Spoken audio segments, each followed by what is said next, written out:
still alive. The God Rod lives. Gator typed, "Gay Ops Winston," and pressed enter, as he leaned back with the smuggest of smirks contorting through the grooves in the flesh of his face. He had done it. He had caught the notorious Godwinson, and he had done it all by himself. He didn't need any Anon's praise. He was the man who could achieve the results that Ethan Ralph wanted. He caught that person, the notorious idol of the image boards, red-handed. The thought alone made his chest palpitate in furious vigor that he had not experienced since he had imagined the warmth of a blonde Puerto Rican's loving embrace. He silently chuckled to himself, his fat rolls threatening to constrict the arteries of his heart. He leaned to his side to grab the bottle of Gatorade from the floor. As he lifted back up into his chair, relieving a joyous grunt, he realized that the bottle was empty. He threw it across the room, aiming for the pile of empty bottles, some of which had been lying around for 2 weeks, waiting to be brought to the trash. He coughed, and for a brief, frightening moment thought, cardiac arrest, as he slowly lifted his mass from the worn-out chair, wiggling to release the adhesive bonding the sweat had formed between his flesh and the wood. He stomped off into a quest for a new full bottle. After having searched through a pile of bottles filled with piss, he returned 5 minutes later, steadily slipping back into his chair. Carefully, lest the chair break under the momentum that his 600-pound body could create in a sudden loss of composure to gravity. The now cooled down sweat briefly bringing a moment of cooling refreshment tingling down his spine. He glanced at the digital clock next to his screen, and through the layers of several months of dust he could make out what time it was, but not that the time mattered anyway. He pushed his hand through a forest of empty candy wrappings to reach for the mouse, steadily maneuvering his fingers into a position that would allow him to click without having his fat fingers roll the mouse wheel. Finally succeeding, he scrolled down the thread that had become occupied by these vile people who had made fun of Ethan Ralph. Those people, hiding behind the cowardice known as anonymity, had the audacity of claiming that they were more successful than him, that they were smarter than him, that just by laughing at him they were right, and he was wrong. He attempted to resist his deep inner urge to reply after reading post after post after post, mocking his appearance, demeanor, his intelligence, his occupation, the sound of his voice, and everything he had been saying. These fucking incels, man. But one post, in particular, attracted his attention. It was a screen cap from his private Discord server, where he had typed mere minutes before. The poster revealed that the user who had talked about Godwinson contacting his much-desired and beloved Kirsten had in fact been incorrect. Shannon's face turned pale as a man who barely saw 2 hours of sunlight a week could get. He had not expected this. But his plan had been so perfect. How could they? How could he, the base Shannon himself, the eternal old fag, have fallen for such an obvious ruse? All the built-up anxiety came crashing back through as he silently shed a tear, alone, in his one-bedroom apartment. I can see your Kraut. I can smell your ops, Kraut. It is me, the first fan. I have followed you for years. I know you inside out. I have studied your life as if it was my own. I can see you hiding in your trout bunker, plotting, scheming, doing whatever you can to take my precious carrot from Ralph. Peace be upon him. It's not true. I will have you know that nobody escapes me. What? I have been on the boards since I was a little boy, and still am now that I am a little less little boy. I was born in it, molded by it. I didn't see the skies until Ralph made me wear a mask.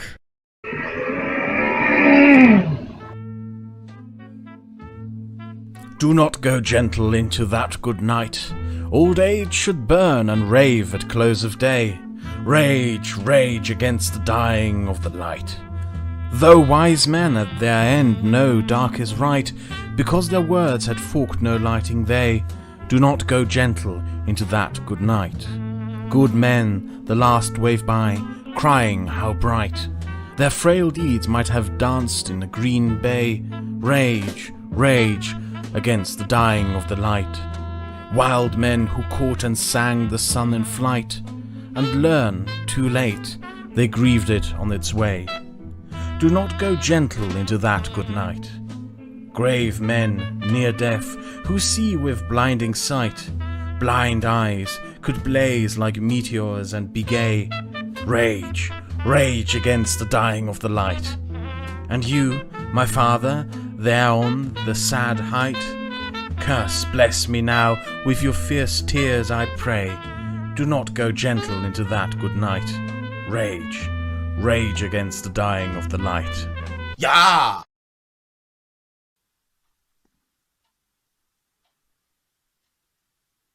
Fini!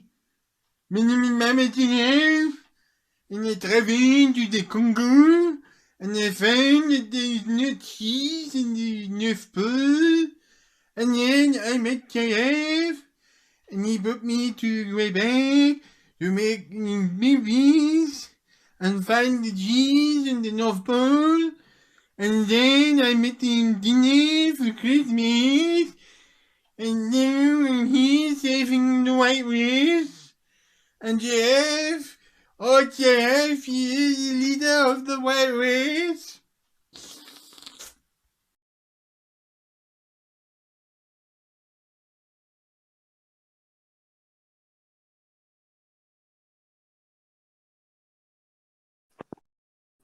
Welcome to This Week in Nectar. So many things have been happening this week, it's almost impossible to keep a top of. PPP attended the Black Lives Matter protest with Surfer today. The 4K drone footage was fully capturing all of the autistic events.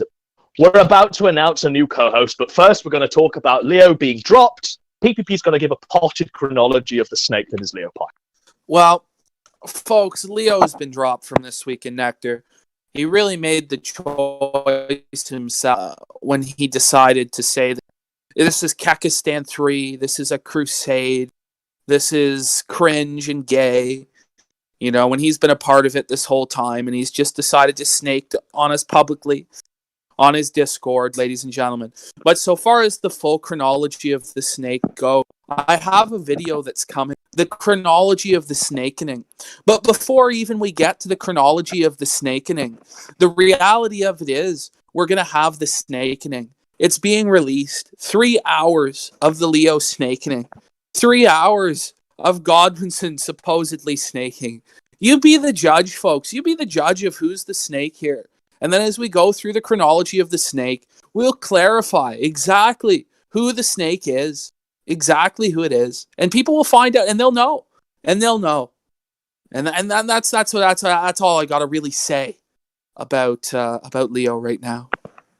Right, so stay tuned for 3 hours of gaslighting Leo. But first, it is the announcement of our new co-host, our new technical operator. Now, he comes to us from the dark side of the universe. I had to sacrifice a small goat to summon him. PPP, would you like to announce who our new co-host is? Well, we drew lots, and there were many names in the lot, many huge names, people like Coach Red Pill, you know, people that are high-tier echelon co-hosts. Many names were suggested, but ultimately the Holy Spirit guided us in terms of our selection. As we reached in and we grabbed the name out, it was blessed by the Lord, and the name was Kraut. The name was Kraut, a man who is now fully redeemed, a full redemption arc for Kraut. Kraut redemption arc, ladies and gentlemen. Kraut redemption arc. I'm not gonna talk a lot today. For today, I'm just going to ensure that everything runs smoothly. So I'm gonna keep the stream running, and I'm gonna go and cook myself something, and I'll be back in an hour, I guess. That's more than Leo could do. Okay. Based Kraut. Based Kraut. One for based Kraut. One for the redemption arc of Kraut. So many ones. Thousands of ones. Kraut fully redeemed. So, let's just get into this, shall we? The Black Lives Matter protest, PPP. First of all, what alerts you to this happening in your own hometown?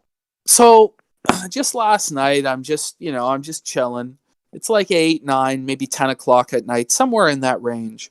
And I just so happened to see on my phone, I see this news article from our local newspaper saying that Black Lives Matter will be marching tomorrow, that 400 people have confirmed that they're going, that they're demanding that the police chief kneel to them or lay down as some sort of like General Zod. You will kneel before Jog!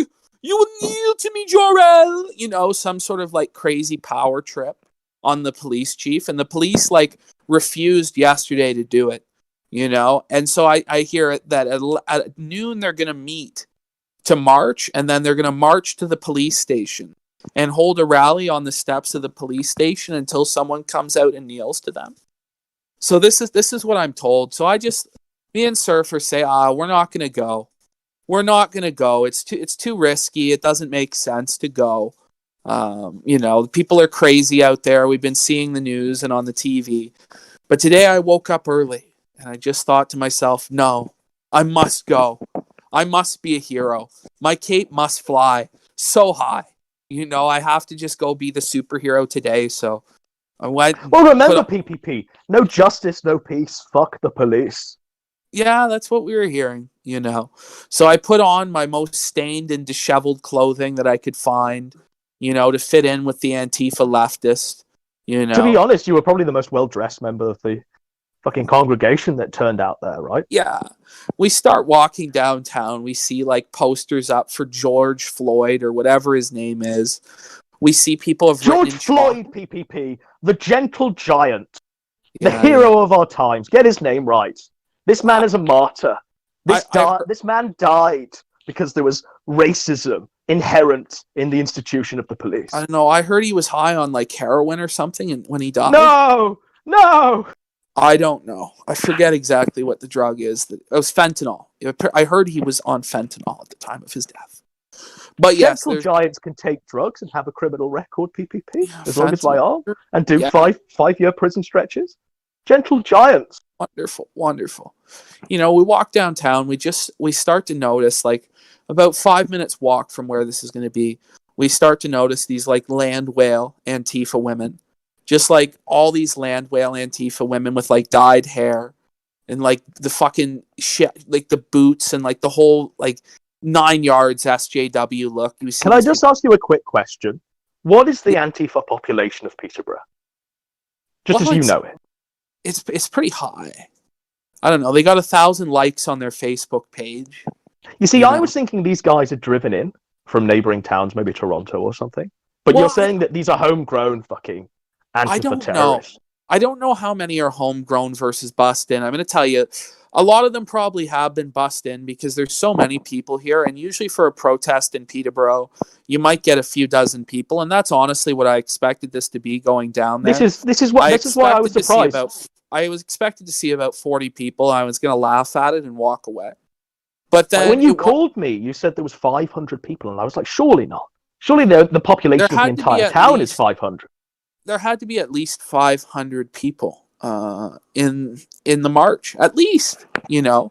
I initially thought maybe 300-400, but I started to think by the time you watch all those people march by, then you see the size of the crowd, and then more people are streaming in.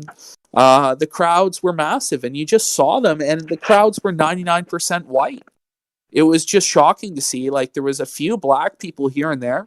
one guy dressed up like a jihadi in like a full face mask there. I don't know what that was, with a megaphone shouting. So, we follow this thing. We cut down after we follow these like SJWs and these black women down to the event. And, we record them marching by, and then we cut ahead. We cut through the mall up and cut them off. And we start to like film the protest marching down to the police station. But then they just totally cocked and didn't fucking march or assemble to the police station. Instead of gathering on the police station steps to demand that one of them come out to kneel, they went to Confederation Park instead. So we followed them there, and I was filming. Everything was fine. We get up real close to these people. You can see lots of their faces, even though they're trying to cover them out of shame or out of fear of the virus or whatever. You see a lot of these people real ashamed. They're trying to hide their faces. And we go through the crowd, and then these two women decide that they're going to be superheroes. They're like, "Excuse me, you need to be wearing a mask if you're going to be walking through." And Surfer just flat out tells them, "I don't believe in the coronavirus." He just tells them, "I don't believe." I go, "Well, I don't necessarily co-sign everything Surfer says. I don't necessarily co-sign everything he says, but, you need to fuck off," basically. We walk around, and we're filming this, and they're on the cenotaph, where the names of veterans who've died in the community for our freedom are. And they're just trampling all over it for an American protest. And just what you're seeing in Canada, you're seeing like an Americanization of the country's culture, where instead of it being like cultural events in Canada that determine what we believe in politically or culturally, it's like cultural touchstones in America completely influence us and polarize us as people and cause these problems, and you just see them acting like animals out there. You know what I mean? Well, I had to jump in there. I didn't see any violence. I didn't see any fires. I didn't see any looting. They seemed quite peaceful. Well, mostly because it was a white protest, right? Well, exactly. When I say that you saw like violence or whatever, I'm talking about in America, But this is the first step, when you start to have these huge crowds of people in the street and they're demanding the police kneel to them, But what's just crazy is that the police commissioner, after we had left, actually knelt to them. He actually bowed down. So this is fully confirmed now. He's actually cucked to them, right? He's actually done it. He's taken the knee. And I had told the police before I left, I said to some of them, I said, if the chief actually kneels to these people, no one will respect your authority again. When you're trying to deal with drunkards downtown or like gangs or, bikers or crazy people, they're not going to respect your guys' authority if you're just kneeling to this and just tolerating it. Now, Sargoy is saying that he should have committed seppuku. Do you think he should? The police commissioner. 100%. I think he should resign for allowing this to have taken place in the first place and having to kneel. The Canadian police departments aren't like American police departments, really. Sure, there's the odd thing they do that's quite shady or shitty. But, it's not like they come to your house guns drawn, like SWAT style. Like, I've been swatted a few times now. And they usually just come and knock the door and you just chat with them for a minute or two and they usually fuck off. They're not that bad compared to like American police who are just like apparently savage. So it's just crazy that you have all these white people out on the street for racial injustice, in this community that's mostly white anyway, where there's very little crime anyway, and they're sitting here. There was an interesting interaction during that video you put up, where at the moment they all start kneeling, you start bearing, you start going, ah, ah. And then what happens is one of those people says, "We're learning about racism." Yeah. We're learning about racism. And you say, You're a a white male. Yeah. So, do you think there's scope for them to learn about racism, PPP, by attending this riot? Protest? I think they know. I think the people that are kneeling there know all about racism. I think they'll be the first people to tell you all about racism all day, every day, 24/7, 365. Every single person there already knows everything they need to know about racism. And the fact they're kneeling justifies that. And they really now know everything about oppression. They're now slaves. They're literally on their knees, like trying to replicate black slavery. You have these cheap token white appeasement efforts by kneeling to them, As though, this makes up for hundreds of years in chains, guys. We're tokenizing. Well, there was a poignancy that they knelt before the Confederacy Memorial. The Confederacy Memorial, the World War II Veterans Memorial. The war that everybody goes back to justify everything. The sum total extent of most people's knowledge of history. Was that not a racist war, man? Oh, it was a racist war. That's right. That's right. To defeat the Nazis, it was a racist war. I know it was a racist war. Winston Churchill, he was a bastard.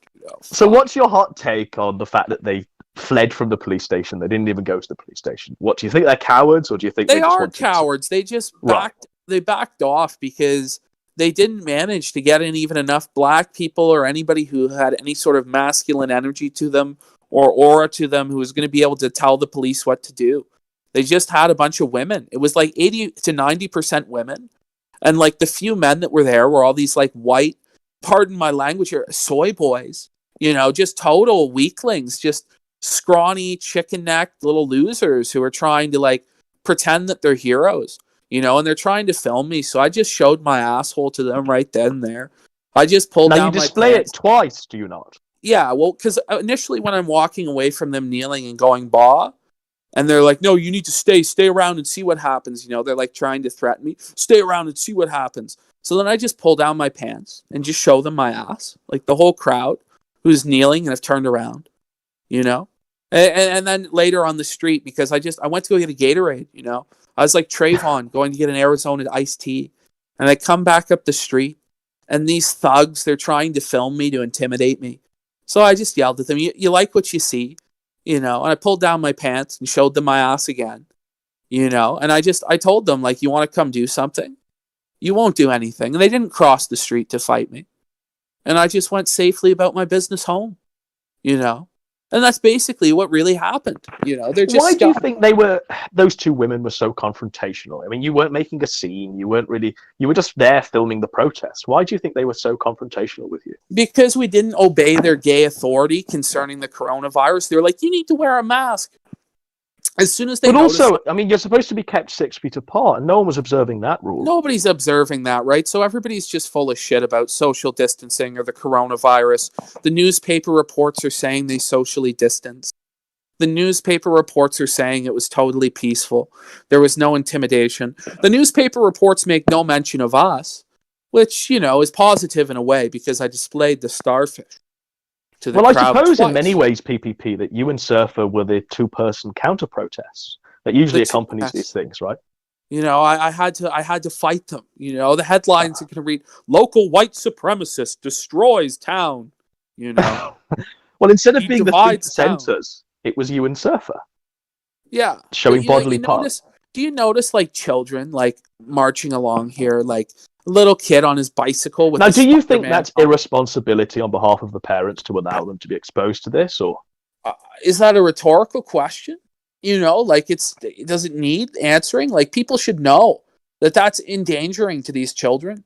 Like, if they've not seen what's been going on in the States, or even what happened in Peterborough 2 years ago with the Antifa people, they know that this could easily descend into violence, and they have their kids out there.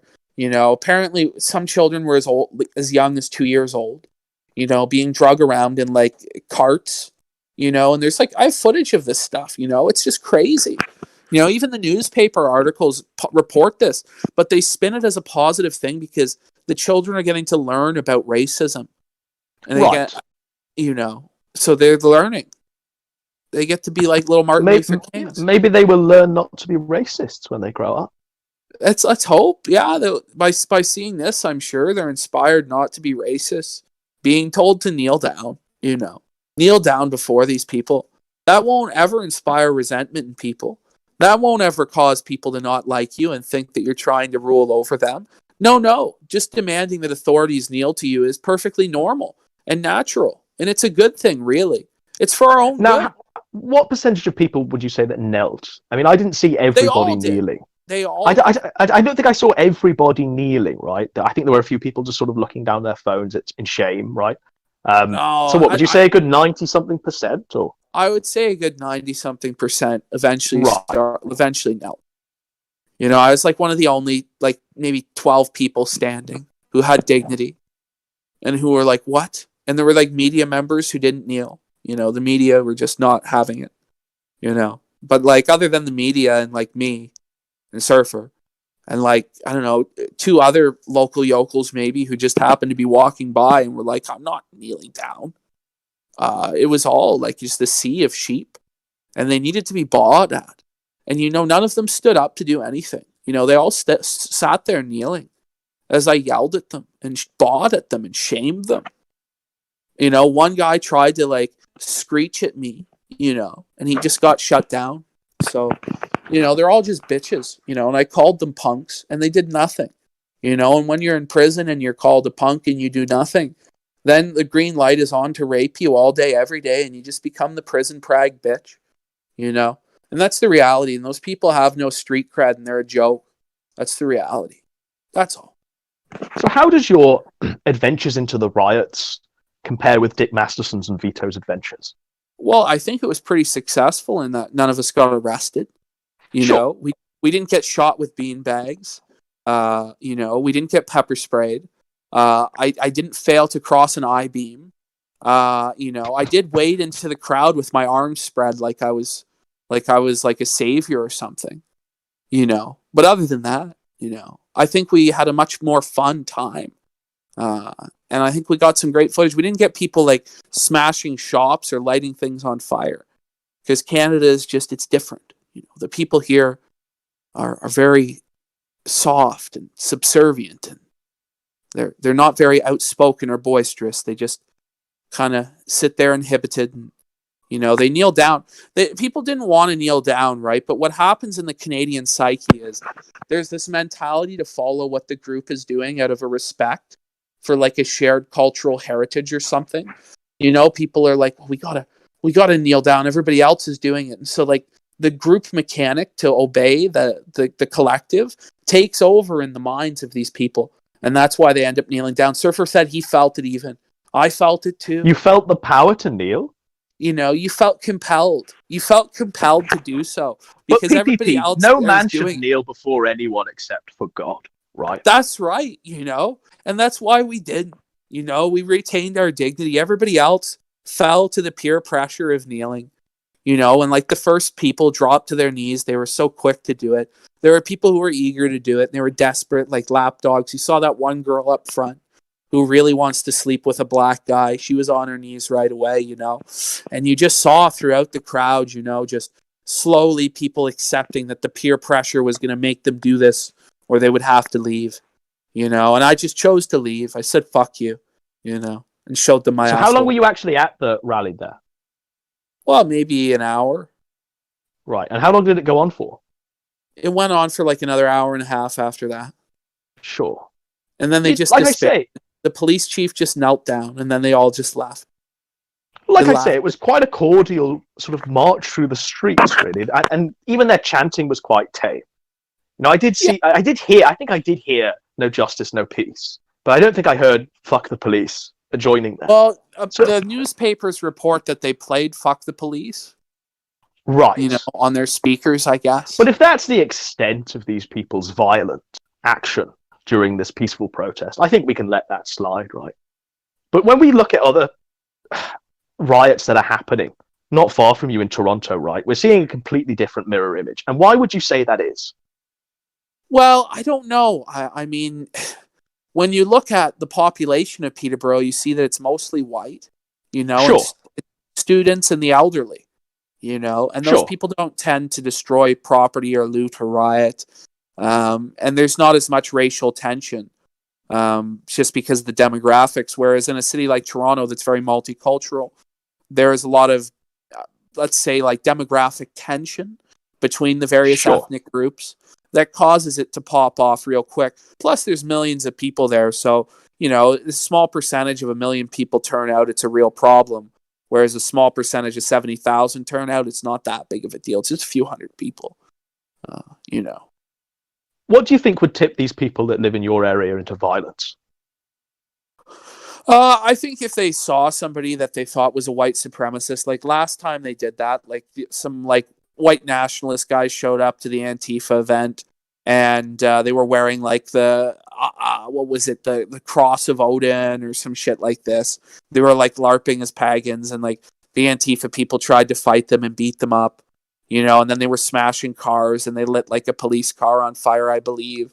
They blocked like the elderly and abused them. So I've seen them get violent. I mean, they threatened to kill me and kill Surfer when we were sitting on the steps. We have video footage of all this shit, you know? So it wasn't as bad as the last time, I'll tell you this now. But, you know, it could descend into violence at any time, really. Well, is But there it'll- likely to be a follow-up protest to this? Or is this it We'll now? see. They've had Well, their day of learning about racism, and that's it. They've had their Well, 2 hours. you of know, they've had the purchasing police chief kneel to them, but the mayor hasn't knelt yet. So maybe the next weekend, it's the mayor will have to kneel for the sins of the people. You know, and the it'll be mayor's head round on a two, silver plate, right? You know, So and when it's like, what? when this police commissioner kneeled, right? Did they just start urinating on him and completely take away they any spit on him and shred of laughed at dignity him. the guy had left? You know? Yeah, they just dummied him. He knelt down. He kissed the boot of the black guy with the ISIS kind of face covering. You know, it was tough to watch. It was Now, in tough your to watch. videos, I've definitely been seeing, or maybe it's just my eyes, but I think I've been seeing like photos of George Floyd on signs asking for justice. Yeah. How many people there were sort of talking about George Floyd? How many people had him in their hearts as they were marching through? I don't think anybody even knew why they were there. Really, you know, they're just Right. there. They're just Right. they're just there because they don't want to be inside anymore. They don't want to deal with the coronavirus. So all these people are turning out with their kids, you know, and we're having fun on a Tuesday afternoon because nobody's working. Woo! You know, there's supposed to be a virus. You know, people are supposed to be socially distancing. Nobody's socially distancing. It's just funny. So it's just an excuse, as you're saying, to just get out of the house, to stretch their legs a bit. Yeah. Now, It's why just was there such hostility that you weren't wearing a face mask? Well, it's funny because nobody there is socially distancing anyway, and like a face mask isn't really going to fucking help you. Do you know what I mean? Like, it's not really going to help you that much when you're in this close proximity to hundreds and hundreds of other people. But they're just upset because we're not obeying their stupid rules about face masks. Well, fuck, I don't have to obey your rules. It's not the law. You know, you're not anything. You're not even a security guard with a license. You're not a cop. You're not anything. So I don't know why you're trying to tell me what I have to do. I actually don't have to listen to you. And if you keep talking, like, you might get punched out. Like, I honestly just wanted to sock this woman in the face and just teach her some respect. You know, when you're just trying to follow people around and like bother them about wearing a face mask. Like, again, you don't have any authority because the government told people to wear masks. You just have no authority. You're just a lowly citizen. Some fat, lowly land whale citizen trying to tell me what to do. I think not. You know, but somebody did give us a mask so that the mob didn't just try and lynch us for not wearing masks and then clap. Now, they afterwards. handed you the mask because they thought you were standing in solidarity, right? Yeah. That's what you said, right? Yeah. Yeah. Fuck. Did you show any signs that you were solid with these people other than just walking around with well, them? of course I was dressed in like filthy clothes, decrepit, hadn't showered in days, just like And they spotted one of their malt own. liquor, reeked of malt liquor and pot. You know, just, hey guys, you know, I'm just obese and I'm heavily breathing. Like, he's one of us. He has glasses too. Look at him. And they were like, wow, he's one of us. But then Surfer kind of gave the game away. He's, you know, that guy's a Jew or whatever, you know, or these, look, I get it. Women aren't good at math, you know. You know, that's not 6 feet. I know women aren't good at math, but, you know, that you need to back up, you know, Surfer. And then the cover was blown. The cover was blown, folks. And then when I didn't kneel, it was just a confirmation that I was nothing but a white supremacist devil who was there to disrupt this protest. And then I was you were part of the counter-protest, right? Were you aware of any other counter-protests going on? Because like, very often there's usually a counter-protest. It's either set up by Soros or they're George instigated by... Yeah. Yeah. Well, I didn't see anybody just lobbing bricks, you know. There wasn't anything crazy. There wasn't pallets of bricks being laid down and there FBI agents roaming the area, CSIS agents. I don't think we saw that. Now, you said you saw Toad McJudas walking in line with the old man and the children. Yeah, he was there. Toad McJudas was actually there. We have Toad's docs. We have Toad's full info. We would never, ever reveal it or disclose it. But, we matched Toad facially to a man in the crowd. And, the folks over at To Catch a Judas, are very interested in our footage of Toad McJudas because they've been tracking his illicit activities for months. Toad groveled and actually put a double-headed dragon dildo up his ass for the To Catch a Judas people because it was a sponsorship for a porn site and they promised him $10,000. Toad never received his $10,000, but he will be receiving a wellness check from the To Catch a Judas folks, and they will tell him to take a seat and ask him about his Judas-like behavior because we now have verification of Toad in the wild being a Judas, marching with Antifa, marching in solidarity. And what a Judas piece of shit he truly is, selling his soul for 26 pieces of silver, which, by the way, folks, they didn't get this month. Ladies and gentlemen, we got them. They got nothing. No money this month. No money for Jim, for soap. Well, I suppose we should cover that, right? I mean, Yeah. Have you heard anything from Dick Masterson about setting up another alternative to New Project 2, about even salvaging New Project 2? Or is Dick Masterson just walking through the riots now, forgetting about all of this? After his confrontation with Xander, I think he dropped it all completely, right?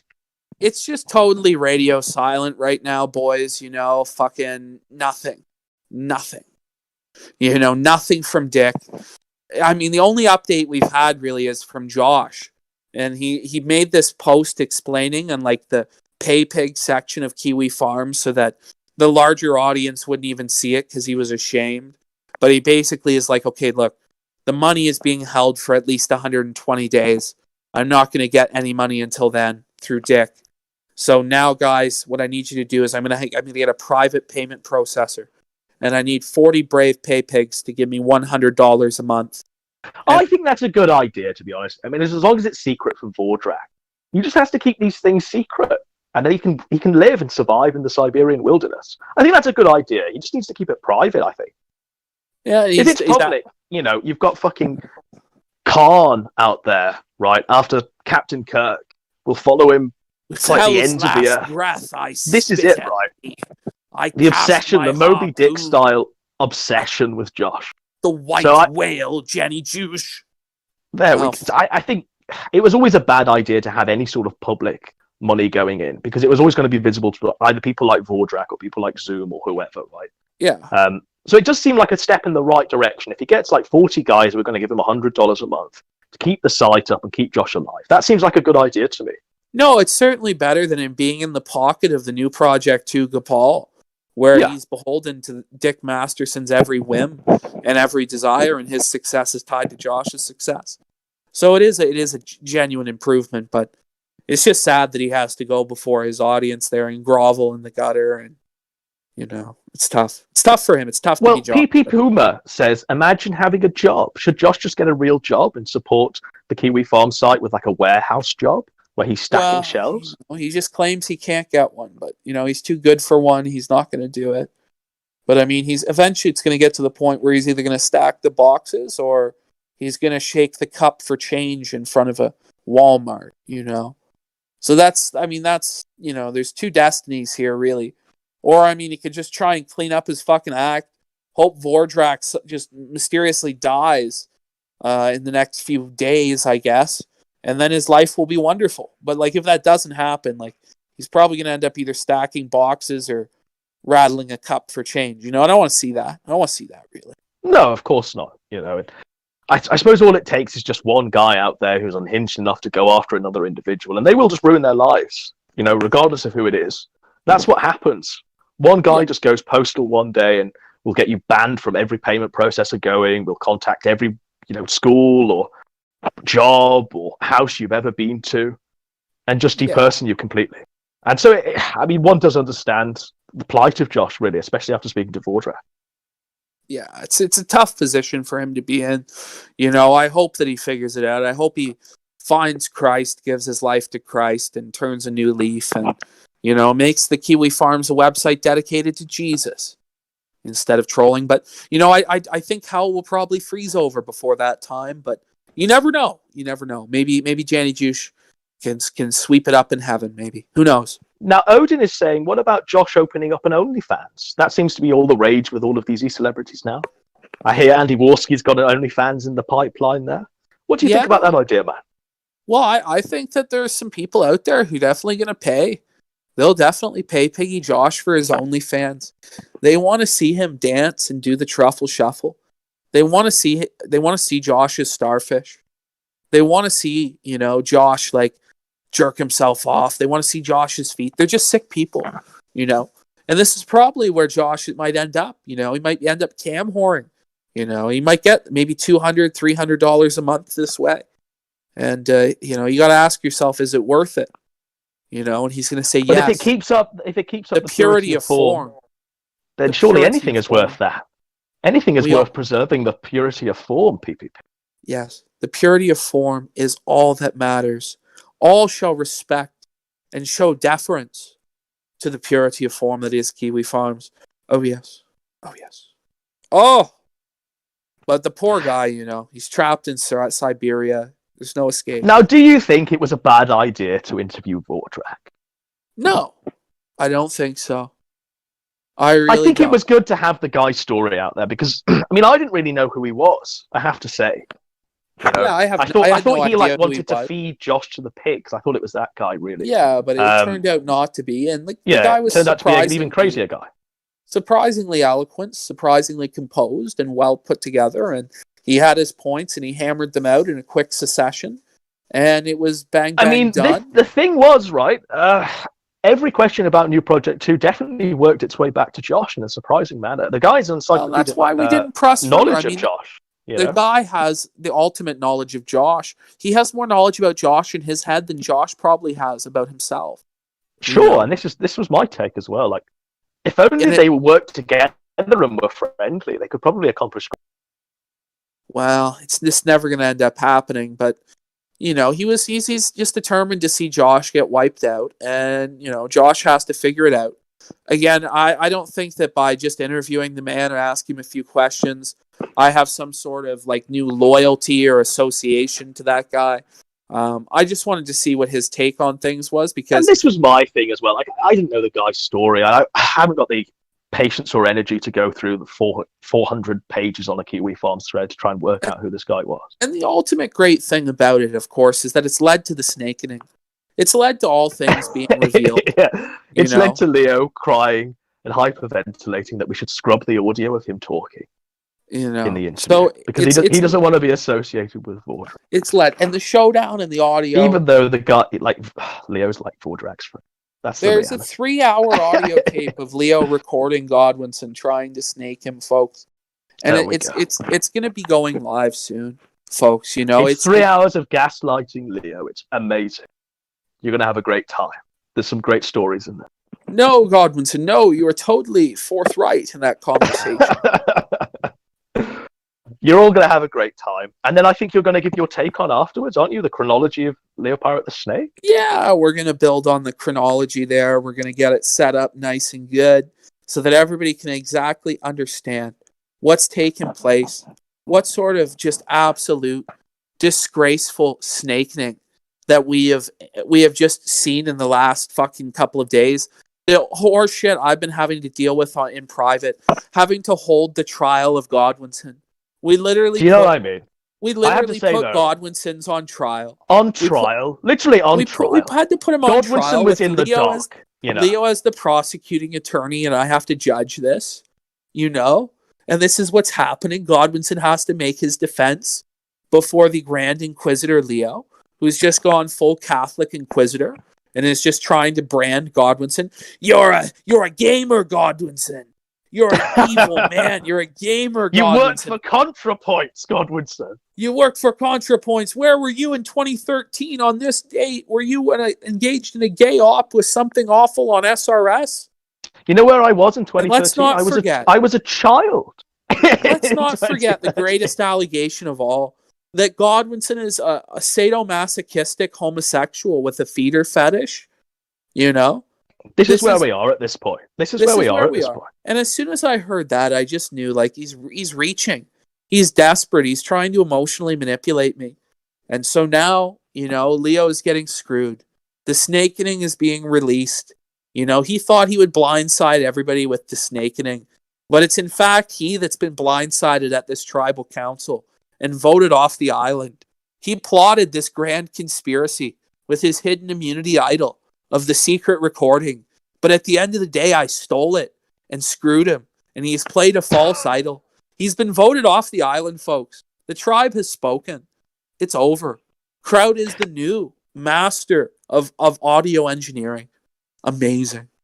Just on a serious point, PPP, because you brought this up to me and I've been thinking about it pretty much all day. You said that just Seventh-day Adventists in general tend to twist scripture, tend to use it as a cover for their own darkness, I suppose. Would you just like to elaborate on that? Because I thought it was a good thought. Just think, all you gotta really think is they worship on Saturday.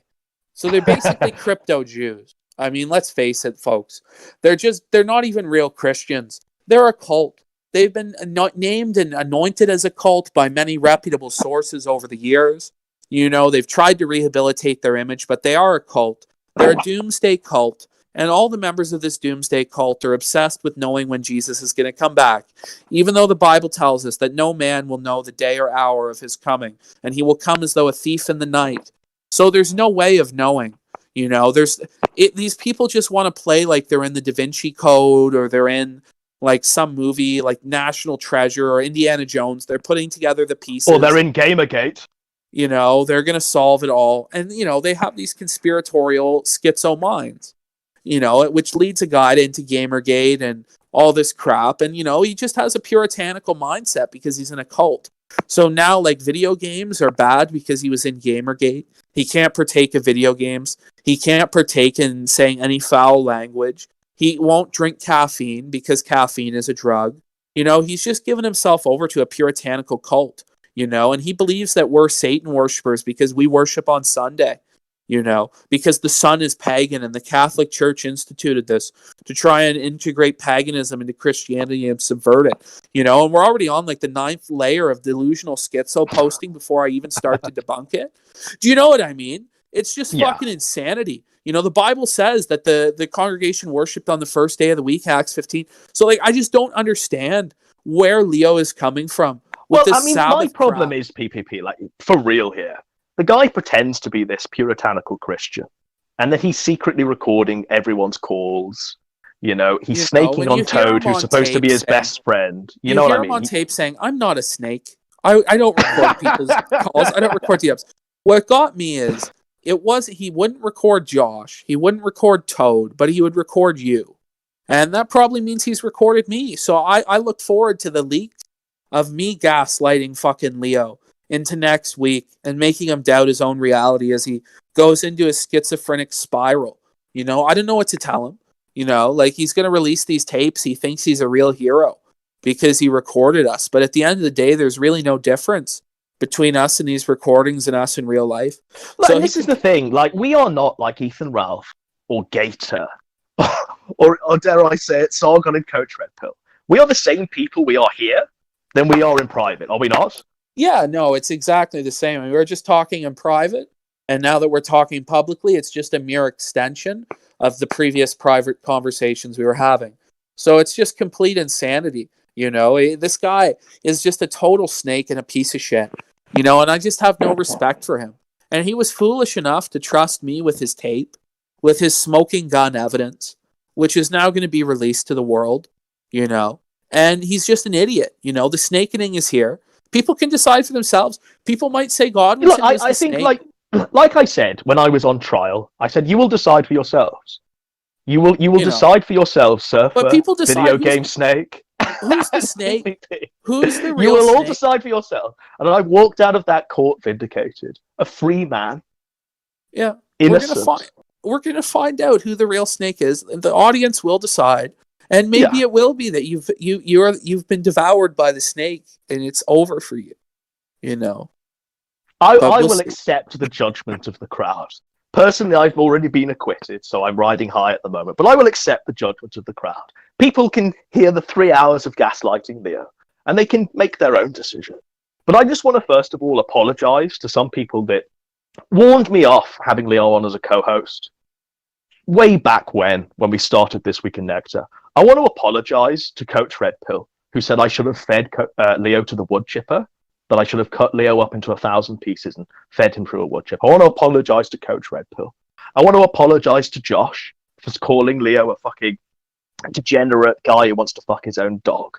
I want to apologize to Josh. I want to apologize to Jim for Leo's faggotry and promising Jim in PPP at the start of that stream that he wasn't going to talk, that he was just going to host the OBS hangout like Kraut is doing here right now, and then jumping in halfway through to try and be a hero, and then fumbling it and dropping the ball. I want to apologize on behalf of that to Jim, right? And I want to apologize to all of the many people that have said, why are you troll shielding this fur fag degenerate Steven Universe cosplaying schizo? I want to say sorry. And most of all, PPP, I want to say sorry to you, because you told me straight away. You told me about Leo the Bum Pirate. And I said, no, surely not. Surely not, PPP. Surely it isn't true. But you were right all along. So I want to apologize. No, I mean, from the very beginning, right? The only reason you brought him on the show was to make me jealous, because you were a jilted lover that I had left the show or whatever. I had Godwinson. Well, my memory is right. We do the show, and then you do a video where you quit, and I'm like, fuck this. And I...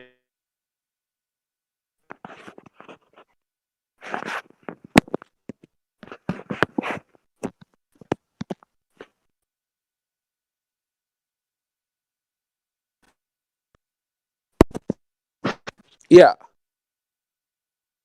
Hello. Okay, I think I lost connection. Can anybody hear her? I can hear you. I can hear you, PPP, but I think Godwinson lost his connection. I think I cut out. I don't know where I was. What was the last thing you heard? There's no audio. Yeah. Hello? Yes, we hear you now. Oh. We hear you now. Right. There's no audio. What was the last thing everybody heard in chat? What was the last thing everybody heard? Like, I don't know where I was. The last... Cut out. I forgot what... Something about you apologized for not listening to people about Leo Pirate. And then... Chat, what was the last thing he said before he lost connection? Anyway, it was just autistic lore about the show, but now we're on a new golden age with Crowd. A new golden age with PPP and Gahul. It's going to be great. The golden age. It's truly a golden age. It's the new golden age of Kino and Nectar. We're in a new Project 2 list world. There is no more new Project 2. We won. And now we ride off towards the sunset together after we put down the snake amongst us. And finally just expose him for what he is in the snake apocalypse. It's coming. The snake apocalypse is here. The snakening. I don't know which is it really. Is it the snakening or the snake apocalypse? Well, now you've said snake apocalypse, I think I'm fully on board with snake apocalypse. It's the snake apocalypse. It really is. It's the ultimate fucking implosion. The fellowship divided. Boromir has turned against the fellowship.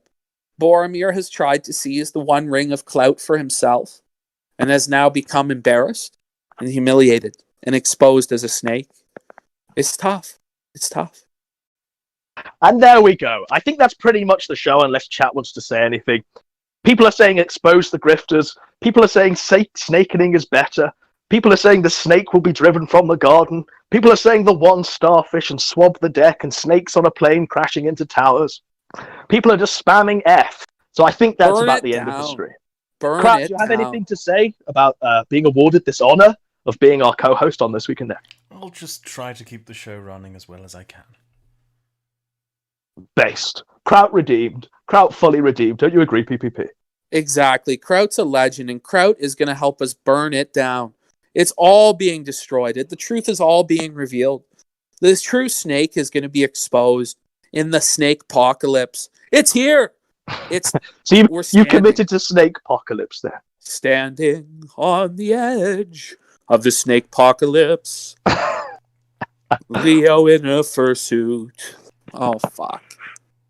Look, I mean, cautionary tale. If 10 years ago you set upon your own family pet and decided to have sex with the family pet, don't become a Gamergate icon. Don't self-insert yourself into a drama, continuing dramas 10 years down the line, because people will just find out that you fucked your dog 10 years ago. And this is the fate of Leo Pirate. No! Oh, Lord, no. Godwinson, say it ain't so. Well, I mean, the guy is somewhat trepidatious about the Kiwi Farms thread, so I don't know what's in this guy's past. I just think he's a total degenerate. But that's by the by. We're in a golden age! A golden age! And I want to thank you all for keeping with us. The truth is out there. Watch the skies. Juice. Perfect. Is there anything you would like to play as an outro? Outro, I should say. Oh, you can play the bloody riot footage that PPP took today, the Black Lives Matter versus PPP. Right, I'll play that then. Okay.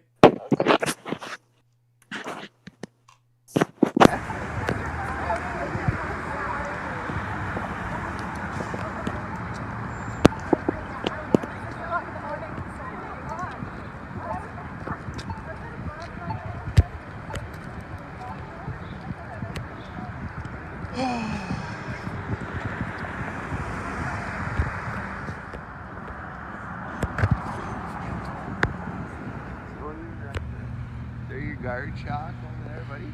Yeah. Is Charlottesville drift about to happen?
There's more than I thought.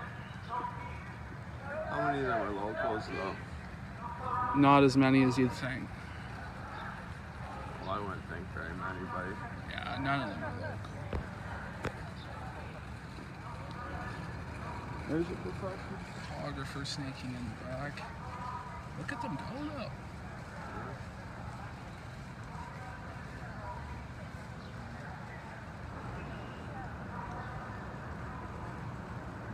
Notice how 90% of them are white.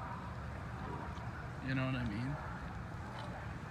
It's a bunch of stupid idiots. There's Jordan McRae. No, it's not him. You recognize any of them, dox them. Well, that's not what we do. Other race trainers, but That's still not what we do.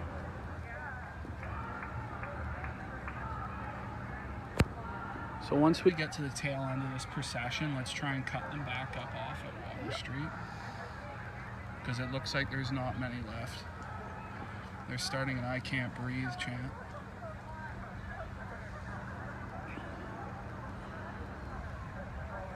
So, you know what I mean? They didn't even do their planned speeches at noon. They just started the march. So I don't know if they're going to do their speeches at the police station. But they've got a good crowd here. They have a similar crowd to the last Antifa rally, and they have way more signs. they're going staring at us. Wow, we're just standing in solidarity. You know. Mad. You know. Keep an eye on them. Yeah, you keep my 6 there.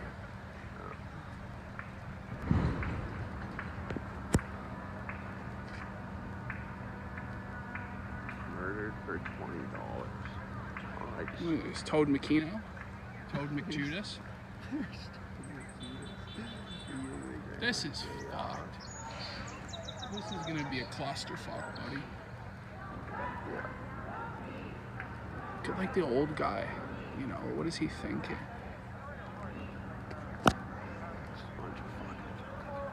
Like, what is this guy thinking?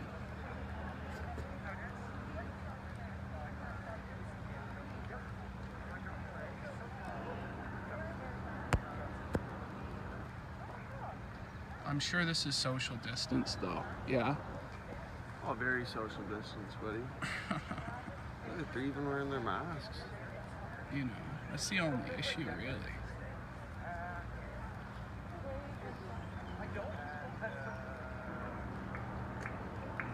But these people are just, like, dumbfounded. They're like, what the fuck? What's happened?